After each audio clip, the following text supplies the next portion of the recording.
சமையல் everyday viewers எல்லாருக்கும் வணக்கம். இன்னைக்கு நம்ம வீடியோல உளுந்து முறுக்கு எப்படி செய்யறதுன்னு பார்க்க போறோம். நாம எப்பவும் உளுந்த வறுத்து பவுடர் பண்ணி தான் நம்ம முறுக்கு பண்ணுவோம். இன்னைக்கு நம்ம உளுந்த வேக வச்சு நல்ல மொறுமொறுப்பான முறுக்கு செய்ய போறோம். இந்த முறுக்கு பண்றதுக்கு நம்ம முறுக்கு மாவெல்லாம் தனியா அரைக்க வேண்டாம். வீட்ல இருக்கிற பச்சரிசி மாவே போதும். வாங்க எப்படி செய்யறதுன்னு பார்த்துடலாம். ஃபர்ஸ்ட் முறுக்கு பண்றதுக்கு நான் 1/2 கப் அளவுக்கு வெள்ளை உளுந்து எடுத்துக்கிறேன். இது வந்து 100 கிராம். இதை ஒரு பாத்திரத்துக்கு நம்ம மாற்றிக்கலாம். இந்த உளுந்து கூட தண்ணி சேர்த்து 3 தடவை நல்லா நம்ம கழுவி எடுத்துக்கலாம்.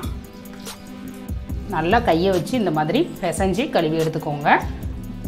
இந்த மாதிரி நம்ம கழுவும் போது உளுந்தில் உள்ள அழுக்கு எல்லாமே போயிடும். நமக்கு முறுக்கும் நல்லா ஒயிட்டாக கிடைக்கும்.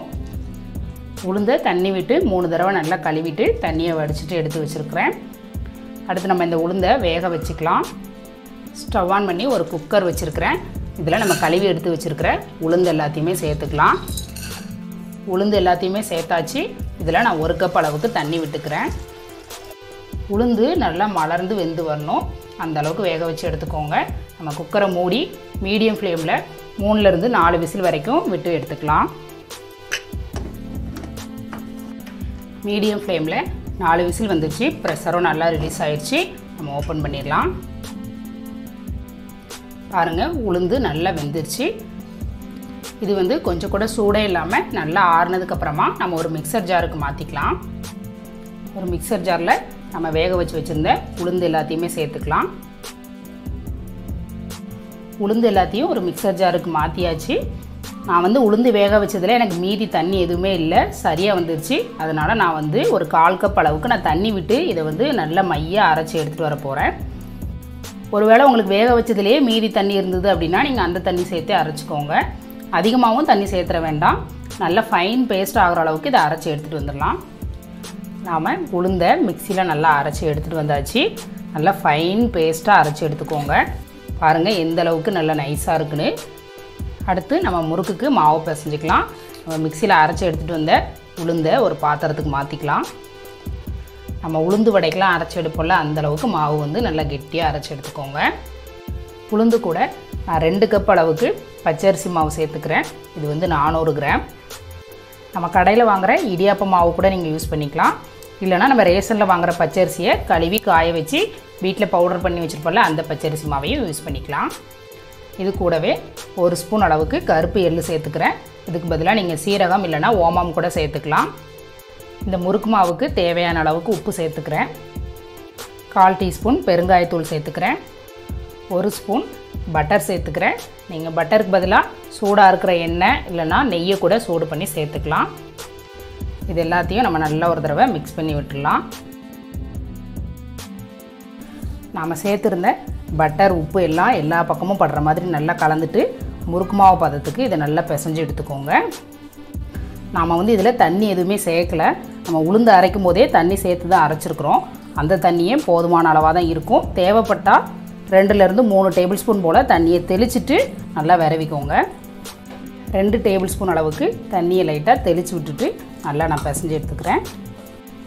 நாம் வந்து எதுக்காக உளுந்தை வந்து வேக வச்சுட்டு அப்புறமா நம்ம அரைக்கிறோம் அப்படின்னா, உளுந்தில் உள்ள அந்த வலுவழுப்பு தன்மை வந்து நல்லா போயிடும். அதுக்காக தான் நம்ம வந்து உளுந்தை வேக வச்சுட்டு அப்புறமா நம்ம அரைச்சி முறுக்கை செய்கிறோம்.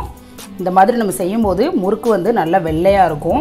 நம்ம உளுந்தை வந்து வறுத்துட்டு பவுடர் பண்ணி செய்கிற முறுக்கு வந்து கொஞ்சம் செவந்துடும்.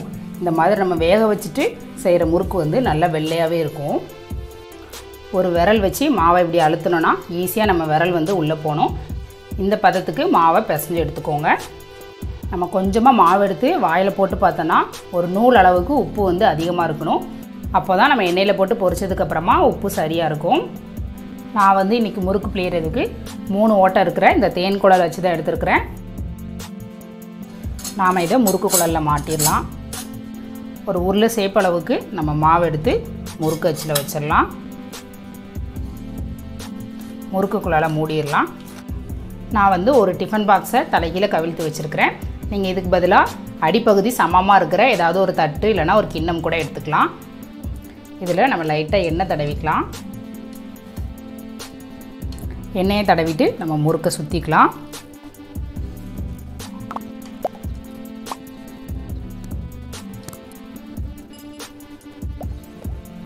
சுற்றிட்டு இந்த கடைசி எண்ணெய் நம்ம வந்து முறுக்கு கூட ஒட்டி விட்டுருங்க. அப்போ தான் முறுக்கு வந்து பிரிஞ்சு போகாமல் இருக்கும்.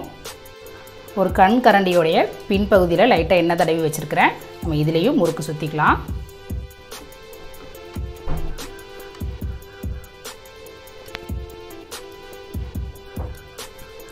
இந்த நுனி பகுதியை நம்ம நல்லா ஒட்டி விட்டுறலாம். அப்போ தான் நம்ம முறுக்கு பிரிஞ்சு போகாமல் இருக்கும். ஸ்டவ் ஆன் பண்ணி முறுக்கு பொரிச்சு எடுக்க தேவையான அளவு எண்ணெய் ஊற்றி வச்சுருக்கிறேன். ஒரு சின்ன துண்டு மாவை நம்ம எண்ணெயில் போட்டு பார்க்கலாம். போட்ட உடனே மேலே எலும்பி வந்துருச்சுன்னா சரியான சூட்டில் இருக்குது. போட்டதுமே மேலே எலும்பி வந்துருச்சு. நம்ம முறுக்கை எண்ணெயில் போட்டு பொரிச்சு எடுத்துக்கலாம். நம்ம டிஃபன் பாக்ஸில் சுற்றி எடுத்து வச்சுருக்கிற முறுக்கை அப்படியே நம்ம எண்ணெயில் விட்டுறலாம். கரண்டியில் சுற்றி எடுத்து வச்சுருக்கிற முறுக்கையும் நம்ம அப்படியே திருப்பி விட்டுறலாம். நம்ம கையில் தெரிக்குமோன்னு கொஞ்சம் கூட பயப்பட வேண்டாம். புதுசாக ஃபஸ்ட் டைம் முறுக்கு செய்கிறவங்க கூட ஈஸியாக அந்த முறுக்கு செஞ்சிடலாம். எண்ணெயை சூடாக்கும் போது மட்டும் ஹை ஃப்ளேமில் வச்சு சூடாக்கிட்டு முறுக்கு வேகும்போது மீடியம் ஃப்ளேம்லேயே வேக வச்சுக்கோங்க. நம்ம திருப்பி போட்டுடலாம்.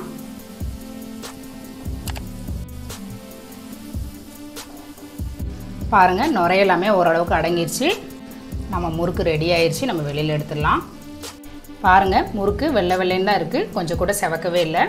நல்லா நம்ம எண்ணெயை வடிச்சிட்டு வெளியில் எடுத்து வச்சிடலாம். இதே மாதிரி மீதி இருக்கிற எல்லா மாவுலையும் நம்ம முறுக்காக சுட்டு எடுத்துக்கலாம்.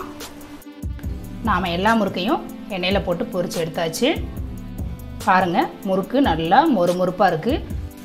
உடச்சி காமிக்கிற பாருங்கள் எந்த அளவுக்கு இவ்வளோ அழகாக நொறுங்கி போகுதுன்னு. பாருங்கள் எந்த அளவுக்கு நல்லா மொறுமொறுப்பாக இருக்குன்னு. நீங்களும் இந்த மொறுமொறுப்பான இந்த உளுந்து முறுக்கு ட்ரை பண்ணிவிட்டு எப்படி இருந்துச்சுன்னு கமெண்ட் பண்ணுங்கள். உங்களுக்கு இந்த வீடியோ பிடிச்சிருந்தா லைக் பண்ணுங்கள். உங்கள் ஃப்ரெண்ட்ஸ் அண்ட் ரிலேட்டிவ்ஸ் கூட ஷேர் பண்ணிக்கோங்க. சமையல் எவ்ரிடே சேனலை சப்ஸ்கிரைப் பண்ணாதவங்க சப்ஸ்கிரைப் பண்ணிக்கோங்க. தேங்க்யூ.